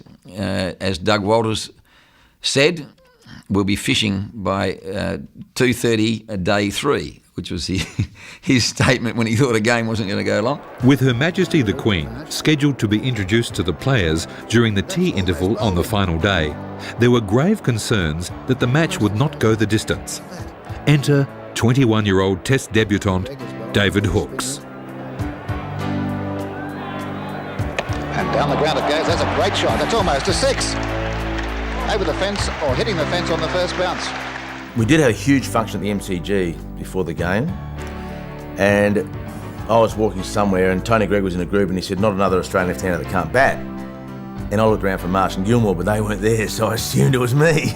And I didn't say anything. I thought, well, who's this bloke? You know, and I knew who he was, of course. He's got that round towards fine leg, a chase round for Underwood, and it's going to be close. Underwood will get to it. No, he won't. I mean, I had a couple of little run-ins with him. First of all, when he arrived at the crease as a youngster, I went straight to Silly Point and indulged in a bit of conversation with him, which he handled, I've got to tell you, absolutely superbly. He'd obviously been well trained. In South Australia, I might add. Away it goes again. Beautiful shot. 3 in a row. And the young man on his first test is 48. 5 for 235. And away it goes for could be his 50, out towards the boundary, a beautiful shot. 4 in a row. 4 fours off England's captain, 52 to David Hooks, a brilliant performance.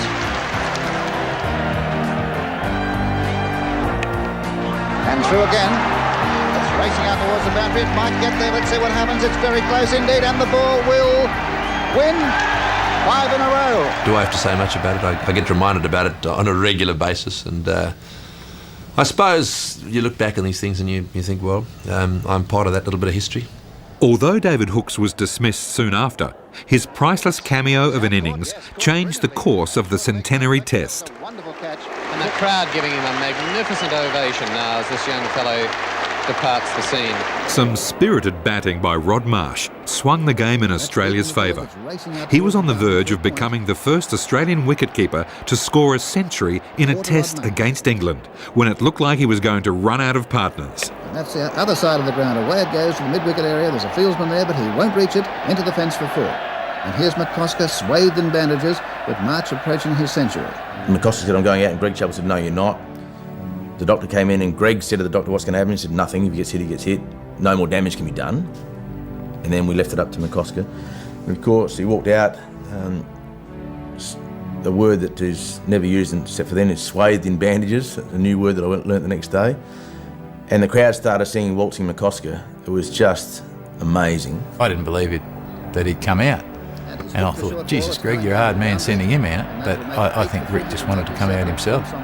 That was a special moment. I felt whether or not he came out to help me get 100, I don't know what it was, or whether or not he came out to help the team get more runs, or whether or not he came out to, prove to himself that he could come out. I'm damned if I know, but whatever it was a fine effort from a fine man, actually. So Marsh is 99. And that could be it. This is off the pad. They've gone through to 1. Let's see what happens. The umpire is indicating that's his 100. Rod Marsh has made history in cricket.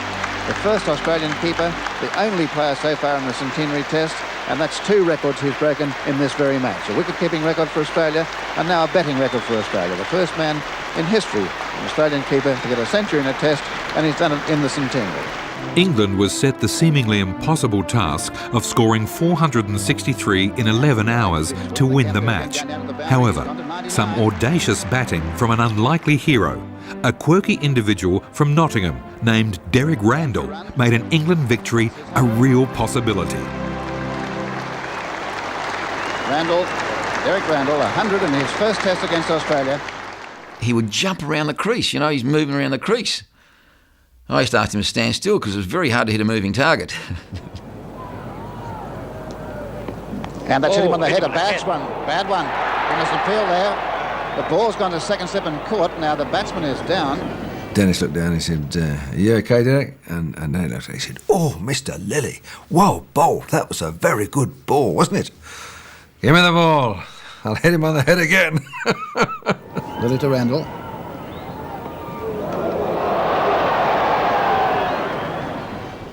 Yeah, interesting character, Derek Randall. Son of a miner out of Nottingham.